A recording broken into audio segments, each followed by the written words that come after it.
গোপালগঞ্জ সদরে একই স্থানে ১ ঘন্টার ব্যবধানে ৬ গাড়ির সংঘর্ষ হয়েছে।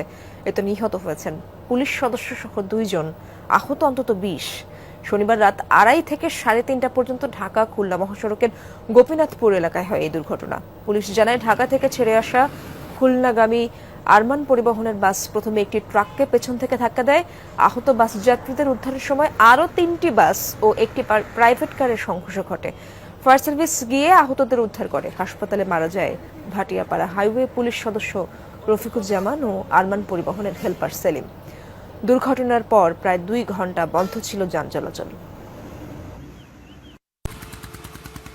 মেরামত করতেছিল চাক্কা, এমতো অবস্থা খুলনা খুলনাগামী গাড়ি আরমান পরিবহন এসে ওকে পিছন থেকে মেরে দেওয়ার পরে ঘটনাস্থলে আরমান পরিবহনের হেল্পার নিহত হয়। সকলে মিলে আমরা উদ্ধার কাজে নিয়োজিত থাকা অবস্থায় ওখান থেকে পিছন থেকে একটা গাড়ি এসে পুলিশ সদস্য কয়েকজন সহ আমরা যাবো ওই সাইডে পড়ে যাই। একজন আমাদের পুলিশ সদস্য খুবই আহত, ঘটনাস্থলে ভালো ছিল, রাস্তায় যায় মারা গেছে। দর্শক, এই বিষয়ে আরো জানবো। গোপালগঞ্জ থেকে যুক্ত হচ্ছেন আমার সহকর্মী মোজাম্মেল হোসেন মুন্না। সেখানকার অবস্থা জানাবেন। একই স্থানে বারবার একই দুর্ঘটনা, সড়কে যান চলাচলের কি অবস্থা? ইসরাত, আপনি বলছিলেন যে আসলে পরপর একই জায়গায় ১ ঘন্টার মধ্যে ৬টি গাড়ি আসলে সড়ক দুর্ঘটনায় পড়ে। প্রথমে আসলে একটি বালির ট্রাক একেবারে গোপালগঞ্জ সদর উপজেলার গোপীনাথপুর যে পুলিশ তদন্ত কেন্দ্র আছে এর সামনে একটি ট্রাক লাগিয়ে দেয়। সেটি রাত ২:৩০টার দিকে হবে। তো সেই থেকে শুরু হয়েছে, এরপরে এক একটি গাড়ি এসেছে, তারা নিয়ন্ত্রণ হারিয়ে একটির সাথে আরেকটি দুর্ঘটনা লাগিয়েছে, একটির সাথে একটি লাগিয়েছে। এভাবে সড়ক দুর্ঘটনা ৬টি গাড়ির কিন্তু সড়ক দুর্ঘটনা ঘটে।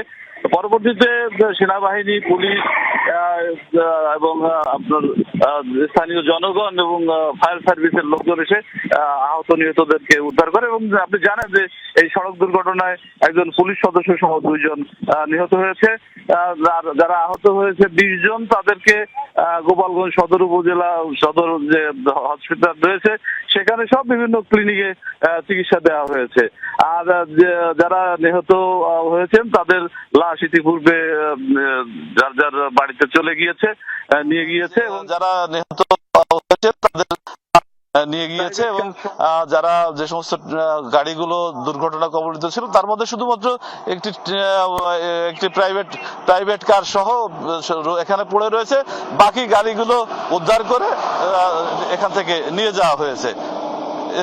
মুন্না, ধন্যবাদ আপনাকে।